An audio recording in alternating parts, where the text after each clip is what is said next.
What is going on, YouTube? Glad to be here, and today we are going to be discussing our Week 10 team prep. That is the preparation for Kyle and the Pittsburgh Steelix. Yes, he did fill in for Infrareddy. He was having a couple issues here and there, so pick the guy up. Now, I know I've been a little behind lately. We're still missing our Week 9 stuff. Very sorry about that. I've been just swamped and buried. But we are here to catch up. And let's start that off good. Starting off good, as in posting this video like 2 days late. Either way, Kyle's team is scary. Like, scary. And I don't want to deal with that. Basically, you see it down below. We are looking at Mega Glalie, Lander, Therian, Klefki, Ambipom, Keldeo, Electros, Vivillon, Honchkrow, Gastrodon, Vileplume, and Heracross. Now, I did set this up a little differently than usual. Usually we have 6 mons in yellow, 2 in the red, and 2 not to be expected. This time we have 5 in the yellow and 3 in the red, just because I really couldn't decide what he would top his team off with. I'm definitely expecting to make Glalie. That Ice Shard does a big number to this team. That Stab, Refrigerate, Double Edge does a big number to this team. Landorus, Therian, definitely gonna come. There's no reason not to bring it. You can go defensive, you can go Scarf, even if you can even go Bandit if you want to be that guy. But Landorus is definitely gonna be here. I don't want to deal with it. Basically that. Klefki's another thing I don't want to deal with. If you remember from our last match with Infrareddy, he brought the Calm Mind Klefki. He brought T-Wave for our fast hitters. He brought Calm Mind so Zapdos couldn't touch it, and Draining Kiss for sustenance. Luckily, we did have the Lumberry on the Fernape to counteract that in Week 1. But it's going to be a little different this time around. Ambipom. Kind of expecting it, kind of not. It's fast. It's got Stab. It's got Technician or Skill Link. Basically, Ambipom does pretty much whatever it wants to. It can rock a band pretty efficiently. And my team really doesn't want to deal with one, but if we have to, we can.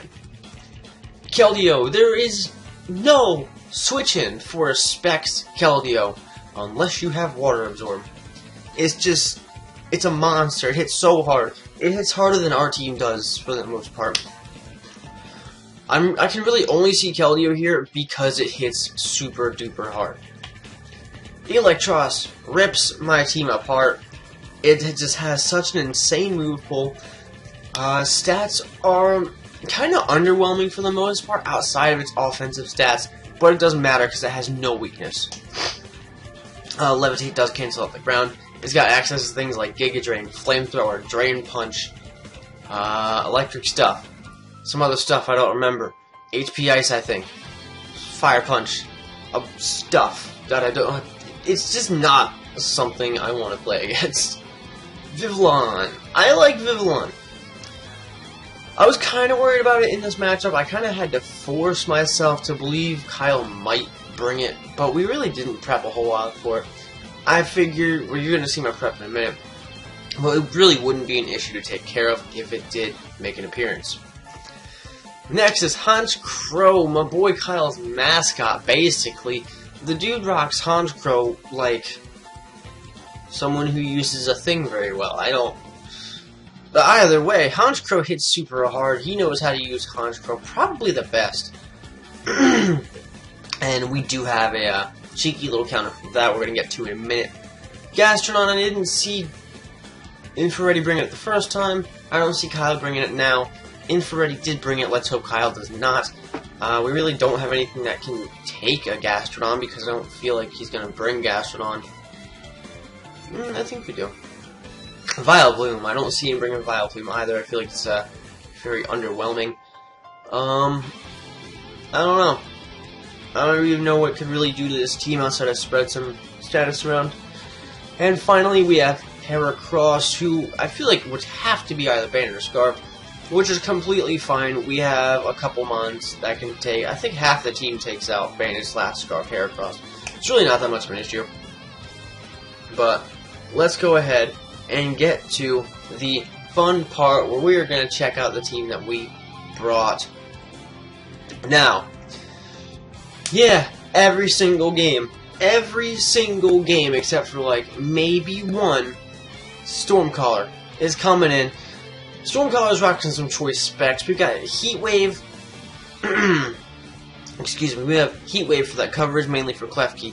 We have HP Ice for that Landorus. We've got Thunderbolt for some clean stab, and Air Cutter just for some extra stab. I mean, it does pretty heavy damage to Keldeo if by some chance we can't use Thunderbolt. And oh yeah, Air Cutter kills Mega Heracross, or wow, Heracross, and it kills Vileplume. Just in case. I wasn't about to just not have an attack on. EVs are very easy. Max special attack, modest max speed, 4 HP. Nothing really big there. But next we have Potato. I forgot, it's not hot potato, it's just regular potato. This is my first attempt at a defensive Heatran. I've never used one of those before. But we are rocking the Chople Berry just to really kind of try to put down that Honchkro's superpower. Even after a Moxie, it won't kill with Chople Berry, and our 196 HP, 252 bold defense, 56 special attack, and 4 speed def. Now this is going to help us accomplish a lot of things, people. If he does not bring Murkrow, this set is really very useless. We could use it against Ambipom, but even there, like, there's really not a whole lot to it. We have Fire Blast, Will-O-Wisp, Stealth Rock, and Hidden Power Grass, just in case Gastrodon makes an appearance. He really doesn't have a reason to switch Gastrodon out against a Heatran, no matter how those two end up together. So HP Grass, I feel like, can really get there.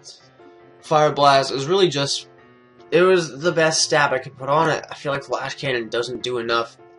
And Will-O-Wisp was mainly there to put down that Honchkrow, especially after a Moxie boost, put down Ambipom, kind of just put down the Landorus and the Glalie if we can. Especially since Potato here does resist all ice attacks by, like, infinite.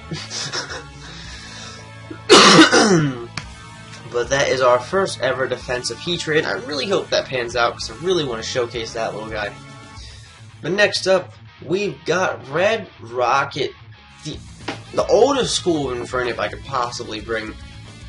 I feel like he's been slacking the last couple weeks, but this time he is here, and he is going to make a dent in this team. We have a choice Scarf Infernape, with Aerial Ace to take care of that Heracross, with U-Turn to switch out stuff, Close Combat, basically to deal heavy damage to Klefki. It's going to be neutral, to kill Glalie, kill Ambipom, hurt Keldeo really badly, hurt Electros really badly, kill Honchkrow, and do some other stuff. And finally we have the Flare Blitz, which is going to kill a lot of his team with our investment. There's no reason for me to have Iron Fist. That doesn't make any sense. I should have just switched back to Blaze. We have 70 in HP, 252 Adamant Attack, 4 in Defense, and 182 in Speed. With this Scarf, we're going to be outspeeding anything I care about outspeeding. So we really don't have to max out the speed. We don't have to give him a Jolly Nature. This Infernape is here to hit as hard as possible. And that is exactly what I intend to do with it. Now, to complement Infernape, we have Frank, the Gardevoir, who is also Choice Scarf. Frank has Trace, Moonblast, Psychic, Icy Wind, and Energy Ball, with 64 HP investment, 252 in special attack, and 192 with a Timid Nature. Frank is here to do what? To finish Red Rocket's job. We have Red Rocket with a Scarf hitting super hard physically. We have Frank here with a Scarf hitting super hard, especially. Now, Frank's Moonblast is going to do a ton of damage to his entire team outside of, like, maybe Klefki. But, past that, we don't even need to give it a modest nature. It's got 125 stat for base special attack, and that's disgusting in its own. I feel like Frank is really just... Frank is a wall breaker, basically, a fast wall breaker. I'm hoping we can get a sweep off with one of those two. I don't think Zapdos is going to get too many kills, but that's just my bias for Scarf Mons over Specs Band. But Frank is self-explanatory. Even though he's super offensive, we can still eat some hits just with that nice HP investment and that 115 base Spadef, so not super worried there. But we are going to move on to Charybdis. Another really fun Swampert set I wanted to bring. He has a choice band with Earthquake, Waterfall, Stone Edge, and Ice Punch. 128 HP investment, 252 adamant attack, and 128 in speed. Now we needed that speed to outspeed some things like Vileplume, maybe Gastron. I don't know why he'd be speed creeping, especially Electros. Now given Electros is... Well, we've learned that Electros doesn't OHKO Swampert. That was interesting. But Swampert can't kill Electros. However, if it's weakened, we can take it out, and that is what I'm hoping for. Also, given Klefkis are usually utility-based, I don't see running a lot of speed. I wanted to kind of speed creep Klefki a little bit. But regardless, Swampert hits like a fucking truck. It's supposed to. We have Earthquake to take out the Klefki. You can't T-Wave us. You can't set up a Combine because it's a fucking Earthquake. We have Earthquake to kill basically anything. I don't know if it kills Keldeo, does heavy damage, kills Ambipom. Hurts Glalie pretty badly, but it doesn't matter, we have Stone Edge for Glalie. Electros is not going to be hit by Earthquake, but it's going to get hit by Stone Edge, Ice Punch, and Waterfall. I know Waterfall is going to do half damage, but it's still stabbed with a band, so actually doesn't matter a whole lot. I almost put on... I lost my train of thought, I quit. Honchkrow. We still have Ice Punch, we have Waterfall, we have Stone Edge. Same with Landorus. This moveset hits almost his whole team very well. And I'm really hoping Swampert kind of just gets out there and just starts punching as much as possible. Swampert's a truck here. I know I brought a weird Swampert set almost every time he's come out, but I really have faith in this one. I think Charybdis is going to get there. Finally, we have Bruce Willis, the Unbreakable Fortress. Honestly, I didn't know what to put on the team. It's one of those situations where I needed these 5. Past that, I didn't feel like anything else I had would be useful, I guess. But Bruce Willis is getting tagged in there really just for some hazards, honestly. We have the Rocky Helmet in case he wants to, well, on a prediction for Honchkrow, on a prediction for Landorus, on a prediction for McGlalie, that kind of stuff. The Heracross, depending, Ambipom. But we have Rocky Helmet, Fortress, we have Spikes, Toxic Spikes, Explosion, and Rapid Spin. Again, this week is really just me trying, well, Fortress being here is really just me trying to get a little bit extra kills for him. Especially since the only mons he has that aren't getting hit by spikes is really just Landorus, Electros, Vivillon, and Honchkrow. And it'd be really, I don't know. I don't think it'd be too smart for him to bring all of them, because that doesn't really seem like something Kyle would or should do. And if he does, we're just gonna blow up and kill something. We're gonna kill something. That's what it comes down to. Either way, Fortress is sitting here with max HP, 200 Impish defense, and 56 Spadef, just in case he wants to try to attack, like, HP fire on something that can't use special attacks, and we managed to tank it. God knows it's happened like twice already. But yeah, guys, we have been preparing for this battle for what seems like forever. This is a really bad matchup. I'm still pretty excited for it. I haven't actually battled Kyle over Wi-Fi in a long time. Or ever. But I am super looking forward to it. we are going to have the match going up eventually, so make sure you check back for that. Until then, guys, I will see you next time. Stay frosty.